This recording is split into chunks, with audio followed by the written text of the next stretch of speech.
চারাপোনা অনেকেই খেতে ভালোবাসো না, কিন্তু আজকে যেটা আমি রান্না করছি পোস্ত দিয়ে, সেই রান্নাটা একবার করে খাও, এক থালা ভাত শেষ, গরম ভাত এক থালা নেবে।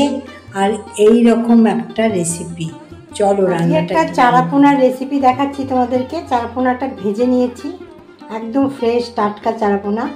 আর একটু পেঁয়াজ কেটে নিয়েছি, আর রসুন, কাঁচা লঙ্কা, লঙ্কাটা একটু লাগবে, আর একটু পোস্ত। যেহেতু পোস্তটা অল্প সেহেতু বেটে নেওয়াটাই ভালো, ওটা মিক্সিতে ঠিক হয় না। তো এটা বেটে নিয়ে তারপরে আমি রান্নাটা শুরু করছি। রান্নাটা কিভাবে করছি সঙ্গে থাকো, ভিডিওটা বেটে নিলাম পোস্ত, আর অবশ্যই কিন্তু সরষের তেল, আর একটু কালো জিরে, যে কালো জিরে আছে, আর পেঁয়াজ, রসুন তো বেটে নিয়েছি, আর মাছ তোমরা যে যেরকম খাবে, যতটা খাবে ততটাই নিতে পারো। তো চলো আমি রান্নাটা শুরু করি। রান্নাটা শুরু করছি।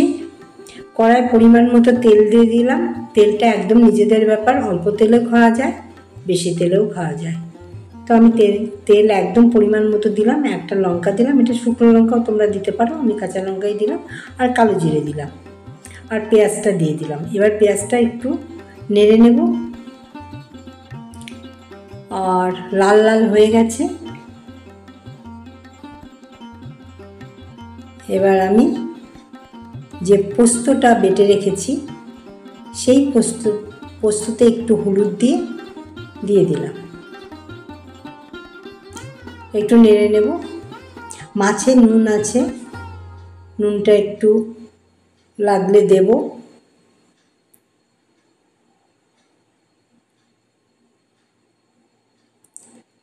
ভালো করে কষিয়ে নেব পোস্তটা। একটু জল দিলাম, বাটি ধোয়া জল দিলাম।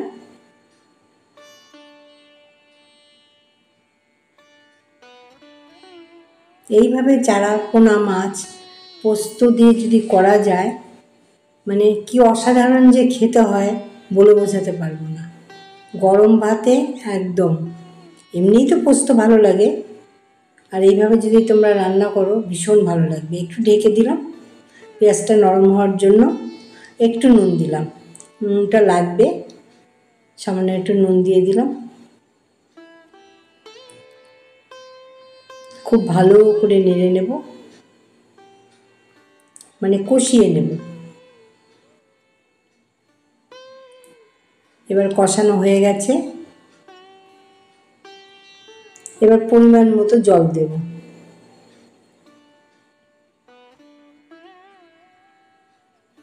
কেননা মাছটা তো একটু ভেতরের যে মানে ঝোলটা না ঢুকলে ভালো লাগবে না, শুকনো শুকনো থাকলে ভালো লাগবে না।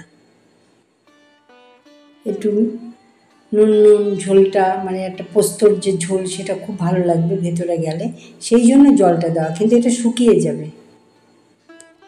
এবার ফুটে উঠলেই আমি মাছটা দিয়ে দেব।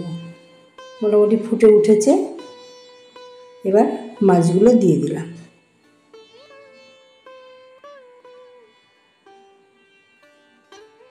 কিছুক্ষণ এটা ফুটতে হবে, ঝোলটা পুরোই শুকিয়ে আসবে, বেশি ঝোল এটা রাখবো না, কারণ এটা বেশি ঝোল ভালো লাগবে না, পোস্ত দিয়ে একদম শুকনো শুকনো। এবার কাঁচা লঙ্কা কয়েকটা দিলাম টেস্টের জন্য, যদি বা আমার ঝালটা তখন একটু কমই দিয়েছিলাম, তোমাদের দেখিয়েছি, দুটো লঙ্কা দিয়ে বেটেছিলাম। এবার আমি দিলাম, এটা ঝালও হবে আবার গন্ধটাও হবে। দেখেছো শুকিয়ে গেছে, ঠিক এইরকম। আর একটু ফ্রেশ ধনেপাতা দিয়ে দিলাম, একদম ফ্রেশ, আরও টেস্ট হবে।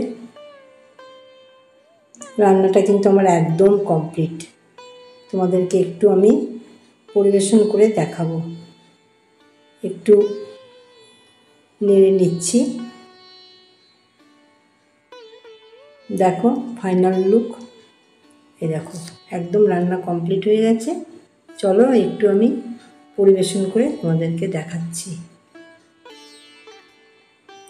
আবার ভীষণ টেস্টি একটা রেসিপি, এইভাবে রান্নাটা যদি করে নাও খুব ভালো লাগবে খেতে। তো তোমাদের কেমন লাগলো নিশ্চয়ই জানাবে, আজকের মতো ভিডিও আমি এখানেই রাখলাম। আবার নতুন ভিডিওর সাথে বা নতুন রান্নার সাথে দেখা হবে। টাটা।